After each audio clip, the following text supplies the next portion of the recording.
ఈ జాతి నుంచి దూరం అయినటువంటి వాళ్ళు మళ్ళా ఈ సంస్కృతిలోకి వస్తామనంటే సహర్షంగా, మీకు తెలుసో తెలీదో, జార్ఖండ్లో మన ట్రైబల్ ఏరియాస్లో అక్కడ ఎమ్మెల్యే నిన్న ఒక 2 days బ్యాక్ 3 days బ్యాక్ ఆమె 56 మందిని క్రిస్టియన్స్ని మళ్ళా వాళ్ళ పూర్వమతంలోకి తీసుకొని వచ్చింది.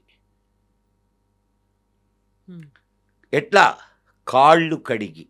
అవును, చూసాం. ఆ ప్లేట్లలో పెట్టి కాళ్ళకి కడిగి.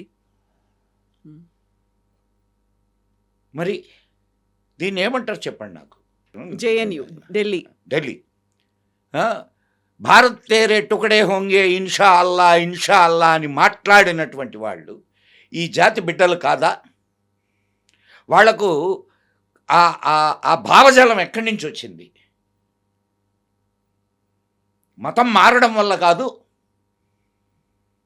అవునా కాదమ్మా? అందరూ మతం మారిన వాళ్ళే ఉన్నారంటారా ఇక్కడ? మతం మారిన వాళ్ళకే ఈ ఆలోచన వస్తుంది. ఇది నేను చెప్పింది కాదు, 120 సంవత్సరాల క్రితం వివేకానందుడు చెప్పాడు. 150 సంవత్సరాల క్రితం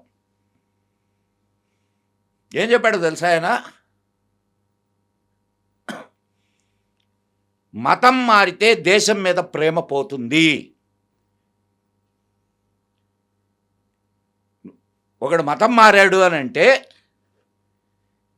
ఒకడు మతం మారాడు అని అంటే నువ్వేమనుకుంటున్నావంటే ఒకడు నీకు తగ్గాడు అనుకుంటున్నావు, కానీ ఒక శత్రువు పెరిగాడు అనేది ఆలోచించు అని అంటాడు.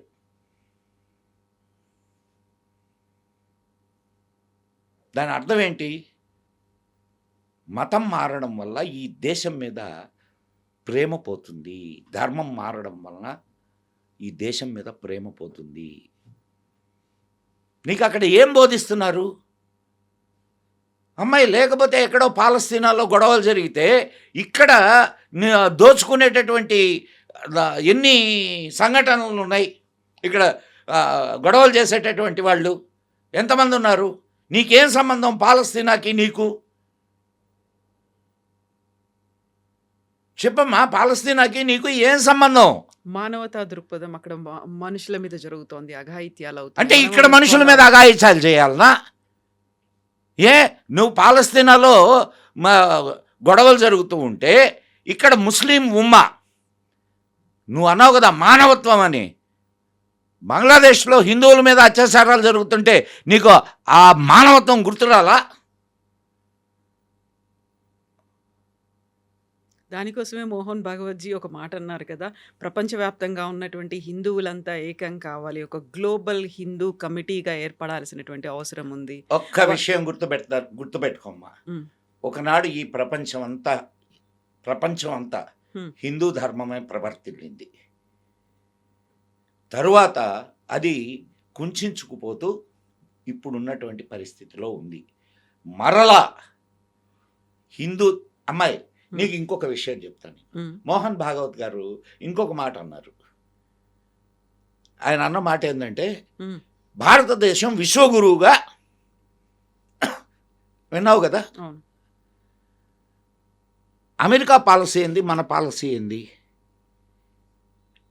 అమెరికా మొత్తం యూనివర్సల్ పోలీస్ అంటే మొత్తం ప్రపంచాన్ని నేను శాసించాలి అని కోరుకుంటుంది. పెద్దన్నలానో రాజులానో పోలీసులానో వాట్ ఎవర్, నువ్వు ఎట్లా కావాలంటే వాడు పాలించాలి అనుకుంటున్నాడు. మనం ఏమనుకుంటున్నాం? విశ్వగురువుగా అనుకుంటున్నాం. విశ్వగురువుగా అంటే గురువు చేసేటటువంటి ఇదేంటి? గైడ్ చేయడం, అవునా కాదా? సో ఈ ప్రపంచాన్ని గైడ్ చేయాలని కోరుకుంటున్నాం. సరి అయిన దిశగా, మానవత్వపు దిశగా, యుద్ధాలు లేని ఒక ప్రశాంత జీవనాన్ని జీవించే విధానంలో మన పర్యావరణాన్ని కాపాడుకుంటూ, ఈ ప్రకృతిని కాపాడుకుంటూ మనము ప్రయాణించాలి అని కోరుకునేటటువంటి విషయాన్ని మనం ప్రపంచానికి అందిస్తున్నాం. ఇది కదా భారతదేశం. విశ్వ గురువుగా కోరుకుంటున్నాం, కానీ విశ్వానికి పోలీస్గా ఉండాలని కోరుకోవడంలే. గురువు యొక్క ఇంకొక బాధ్యత ఏంటి? తను జ్ఞానాన్ని సంపాదించుకుంటూ జ్ఞానాన్ని పంచడం. అవునా కాదమ్మా? నిత్య విద్యార్థిగా ఉంటూ. మరి జ్ఞానాన్ని హిందూ ధర్మం, మళ్ళా చెప్తున్నా, హిందూ ధర్మానికి ఒక ప్రవక్త లేడు, ఒక పుస్తకం లేదు, కొన్ని లక్షల గ్రంథాలు ఉన్నాయి నీకు.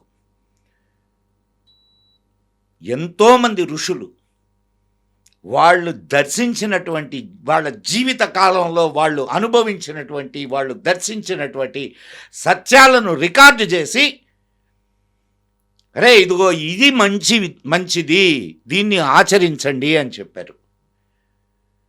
అలా ఈ ధర్మం ముందుకు నడుస్తూ ఉంది. రేపు ఇంకెవరైనా వచ్చి, ఇంకొక మహానుభావుడు వచ్చి, నాయనా ఇది మంచిది, ఇది చేయండి అని అంటే చేస్తారు. అదొక్కటే కాదు, మధ్య మధ్యలో ఇప్పుడు ఇది నిరంతరంగా సాగేటటువంటి ఒక ప్రక్రియలా కదా. ఇప్పుడు ఒక నది ప్రవాహం ఎలా ఉంటుందో మానవ జీవనం కూడా అలానే ఉంటుంది.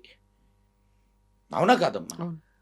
సమాజ జీవనం కూడా అలా నదిలా ప్రవహిస్తూనే ఉంటుంది. దాంట్లో కొన్ని మురుగు కాలువలు వచ్చి కూడా చేరుతాయి. అయినా సరే ఆ మురికిని తొలగించుకుంటూ తనను తాను పరిశుభ్రం చేసుకుంటూ ముందుకు నడుస్తుంది హిందూ ధర్మం. కానీ మురికిని మాత్రమే మోసుకుపోయేటటువంటి కాలువలు, మహానదిని ఎంత కలుషితం చేయాలనుకున్నా ఇది తనను తాను ఎప్పటికే శుభ్రం చేసుకుంటూనే వెళ్తుంది. మోహన్ భాగవత్జీ చెప్పింది కూడా అదే.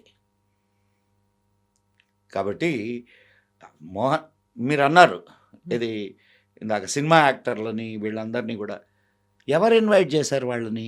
వాళ్ళకై ఇప్పుడు కాదమ్మా, ఒక సమావేశం జరుగుతుంది. సమావేశానికి నిన్న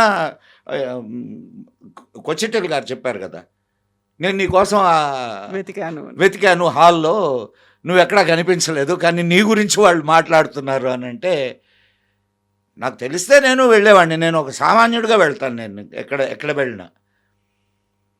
ఆ సమావేశానికి వస్తే నువ్వు రావద్దంటావా? ఫార్ యువర్ కైండ్ ఇన్ఫర్మేషన్, నీకు మాకు సమావేశాలు జరుగుతాయి. సమావేశాలు అంటే పబ్లిక్, మా స్వయం సేవకుల శిక్షణా శిబిరాలు ఇవన్నీ జరుగుతాయి. జరిగేటప్పుడు ఒక్కొక్క శిబిరానికి మాకు కులంతో, మతంతో, పార్టీలతో సంబంధంలే. వాళ్ళని ఏ పార్టీ వాళ్ళైనా, కమ్యూనిస్టులని కూడా పిలిచారు. అండ్ అట్లానే మన డాక్టర్ అంబేద్కర్ గారిని పిలిచారు. డాక్టర్ అంబేద్కర్ గారు విజిట్ చేసి చెప్పిన మాట ఏందో తెలుసా? శిబిరానికి వచ్చి ఆయన భారతదేశంలో అంటరానితనం ఉన్నది అనే అపోహ నుంచి నేను తొలగించబడ్డాను అన్నాడు. ఎందుకనంటే నా పక్కన కూర్చొని తినేటటువంటి వాడి కులమేందో నాకు తెలియదు. ఇంతకంటే నీకు సామరస్యం ఎక్కడ కనిపిస్తుంది?